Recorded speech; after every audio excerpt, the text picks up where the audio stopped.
Welcome students, मैं इरशाद अहमद और आज के इस वीडियो लेक्चर में हम डायमेंशन एनालिसिस का एक और यूज़ लेकर आ रहे हैं। उसका यूज़ कहाँ पर होता है, तो आज का जो हमारे पास टॉपिक है डायमेंशन एनालिसिस का यूज़ जो है हम derivation of different physical quantities के जो एक्सप्रेशंस हैं उनको डिराइव करने के लिए यूज़ करते हैं, या हम कह सकते हैं कि जो फिज़िक्स में अलग अलग फॉर्मूलेज होते हैं उनको डिराइव करने में हम डायमेंशन एनालिसिस का यूज़ करते हैं। तो हमारे पास मैंने एक प्रॉब्लम लिया है और प्रॉब्लम जो है वो क्या है, प्रॉब्लम मेरे पास derive an expression for time period t of a simple pendulum which may depend upon mass of bob, length of pendulum, acceleration due to gravity. अब यहाँ पर हम लिख सकते हैं L और G। अब टाइम पीरियड जो है वो डिपेंड किस पे कर रहा है, हम डायरेक्ट अगर लिखेंगे इसका सोल्यूशन, टाइम पीरियड जो है वो डिपेंड कर रहा है एक mass of bob, length of pendulum, acceleration due to gravity. Time period is directly proportional to mass of bob, यहाँ पर हम इसकी डायमेंशंस लिख देंगे, और next length of pendulum B, third one G, C। अब जबकि हम साइन ऑफ प्रोपोर्शनलिटी को जब हटाते हैं उसकी जगह जो है वो कांस्टेंट आ जाता है, constant of proportionality equals to K M A L B C 0। अब हम जो है इनका डायमेंशंस इक्वेशन रिप्रेजेंट करेंगे, हम पूरी क्वांटिटीज़ को हम डायमेंशनल इक्वेशन में हम रिप्रेजेंट करेंगे। तो हमारे पास जो डायमेंशनल इक्वेशन होगी वो इस तरीके से होगी, जैसे t टाइम पीरियड के लिए m0 l0 t1, time period equals to m mass है, मास के ऊपर a, लेंथ l B, और उसके बाद नेक्स्ट है एक्सेलरेशन ड्यू टू ग्रेविटी के ऊपर जो डायमेंशन आएगी, एक्सेलरेशन है m minus m0 l1 t minus 0। अब नेक्स्ट हम क्या करते हैं कि हम वन बाई वन एक एक डायमेंशन लेंगे। जैसे मास के लिए तो फर्स्ट अगर हम लेते हैं किसके लिए, मास, यहाँ पर हमारे पास फर्स्ट केस में मास के लिए m0 इक्वल्स टू ma, तो a जो है अगर हम सिर्फ पावर्स को ही कंपेयर करेंगे तो a हमारे पास 0 आता है, फर्स्ट केस में a 0 आता है। फिर नेक्स्ट जो है हम अगर लेते हैं किसके लिए, लेंथ के लिए, तो लेफ्ट हैंड साइड में हमारे पास L के लिए अगर हम देंगे लेफ्ट हैंड साइड में हमारे पास L0, राइट हैंड साइड में हमारे पास LB, और यहां पर C, LC। Basis are same, powers are added. तो हमारे पास क्या आ रहा है, अगर हम इनको लेफ्ट हैंड साइड और राइट हैंड साइड्स के डायमेंशंस को अगर हम क्या करेंगे, इक्वेट करेंगे, तो according to principle of homogeneity क्या होता है कि जो डायमेंशंस होनी चाहिए लेफ्ट हैंड साइड की डायमेंशंस जो है वो मैच करनी चाहिए राइट हैंड साइड के बराबर। तो हमारे पास क्या आएगा, L0 आ रहा है और यहाँ पर L B प्लस C, और B प्लस C, और हम लिखते हैं B प्लस C जो है वो इक्वल्स टू 0 के बराबर आ रहा है। ये हमारा फर्स्ट और ये सेकेंड। थर्ड वन जो है हम डिराइव कर सकते हैं, थर्ड वन जो है वो टाइम के लिए है। तो डायमेंशंस ऑफ टाइम अगर देखें both side, dimensions of time अगर दोनों साइड हम देखेंगे तो दोनों साइड्स क्या होगा, लेफ्ट हैंड साइड हमारे पास टाइम के डायमेंशन जो है वो t1, और राइट हैंड साइड देखते हैं तो यहां पर टाइम नहीं है, यहां पर भी टाइम नहीं है, यहां पर टाइम है t-2c। फिर कंपेयरिंग करेंगे तो फिर से हम प्रिंसिपल ऑफ होमोजेनिटी अप्लाई करते हैं तो लेफ्ट हैंड साइड के डायमेंशन जो है वो राइट हैंड साइड्स की जो क्वांटिटीज़ है उनकी डायमेंशंस के बराबर आना चाहिए। तो माइनस सी इक्वल्स टू किसके बराबर 1, सी इक्वल्स टू माइनस आगे ट्रांसपोज होगा 1/2, सी जो है हमारे पास 1/2 आया। उसके बाद हम जो है सी की वैल्यू जो है ये हमारे पास थर्ड, सी की वैल्यू हम सेकंड में पुट कर सकते हैं सेकंड इक्वेशन में। तो हमारे पास जो है जो बी आएगा, तो देयरफॉर बी की वैल्यू हमारे पास कितनी आती है, बी आएगा हमारे पास B equals to minus C, B equals to C की value minus 1/2, B equals to minus plus 1/2।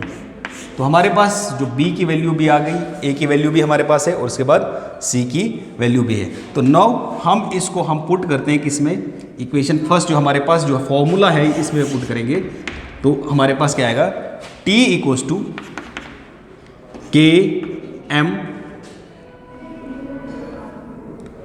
A0, b की वैल्यू है b 1/2 और c की वैल्यू जो है वो माइनस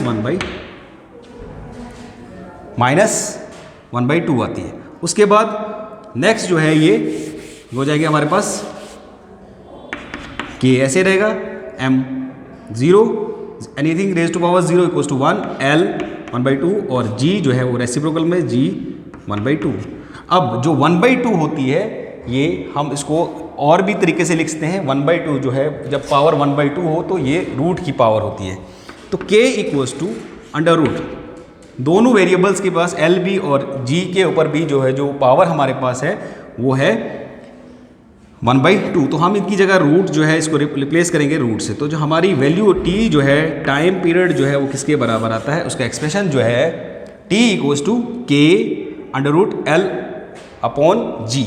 ये कांस्टेंट जो है यहाँ से हम रिप्लेस कर सकते हैं। कांस्टेंट की वैल्यू जो है यहाँ पर होगी 1/2। तो k अगर हम पुट करेंगे कांस्टेंट जो है यहाँ पर हमारे पास जो है k इक्वल्स टू 1/2, तो t की वैल्यू जो है हमारे पास वो आती है 1/2 अंडर रूट एल अपॉन जी। ये एक्सप्रेशन जो है हमारे पास टाइम पीरियड का एक्सप्रेशन आता है। अब इसी तरीके से हम बहुत सारी जो है फिजिकल क्वांटिटीज़ का जो फॉर्मूला है उसको डिराइव कर सकते हैं। फॉर एग्जांपल आप स्ट्रोक्स लॉ को इसी तरीके से जो है वो डिराइव कर सकते हो। इसी तरीके से आप फ्रीक्वेंसी ऑफ वाइब्रेटिंग जो है स्प्रिंग या स्ट्रिंग वो निकाल सकते हैं। इसके अलावा हम आते हैं कि इसके अलावा जो है डायमेंशन एनालिसिस के कुछ लिमिटेशंस भी होती हैं। तो लिमिटेशंस कैसी होती हैं कि इसमें जो है हमने इसके यूजेस पढ़े हैं, अलग अलग यूजेस पढ़े हमने इसके। तो डायमेंशन एनालिसिस का यूज़ जो हमने पहला पढ़ा था कि हमने बोला कि हम जो है इसमें हम कन्वर्जन करते हैं, एक सिस्टम ऑफ यूनिट्स को दूसरे सिस्टम ऑफ यूनिट्स में कन्वर्ट करते हैं। इसके अलावा हम किसी भी जो एक्सप्रेशन है फिजिकल क्वांटिटी की जो एक्सप्रेशन है या उसकी करेक्शन या हमारे पास कोई इक्वेशन है उसकी करेक्शन को भी चेक करते हैं।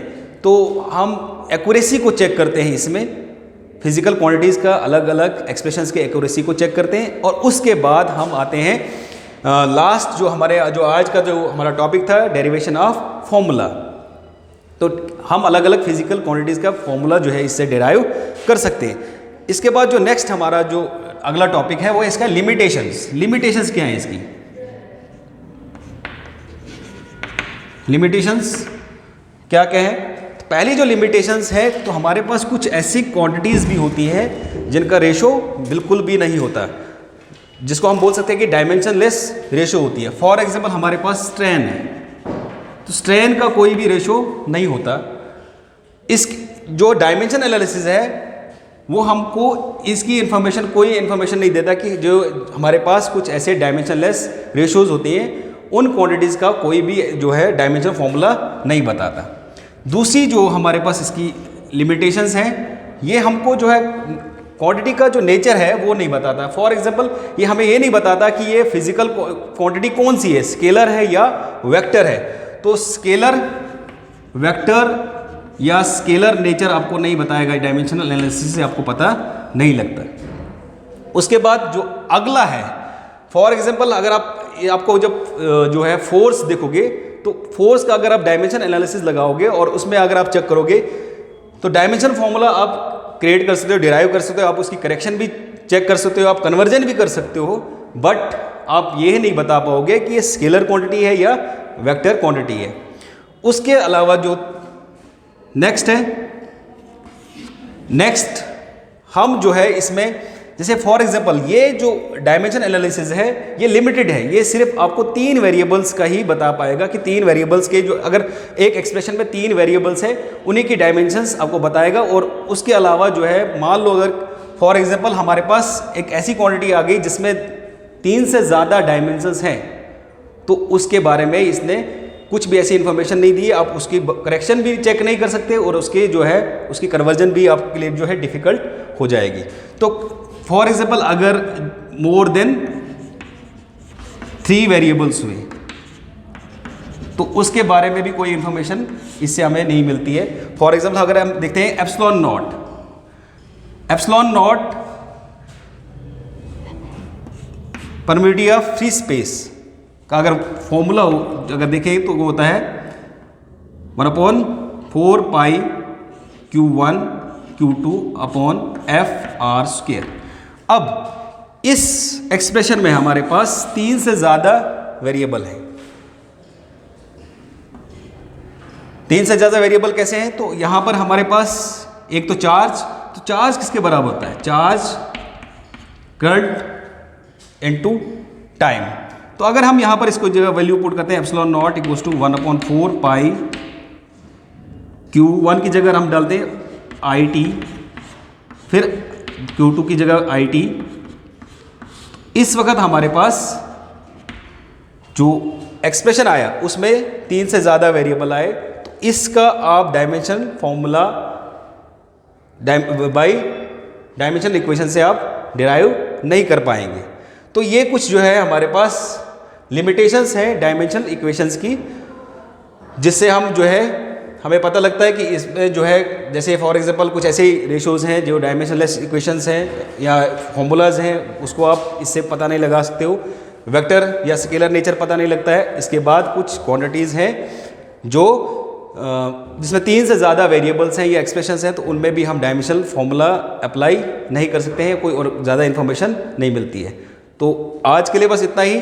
नेक्स्ट वीडियो में हम नेक्स्ट लेक्चर देखेंगे। Thank you.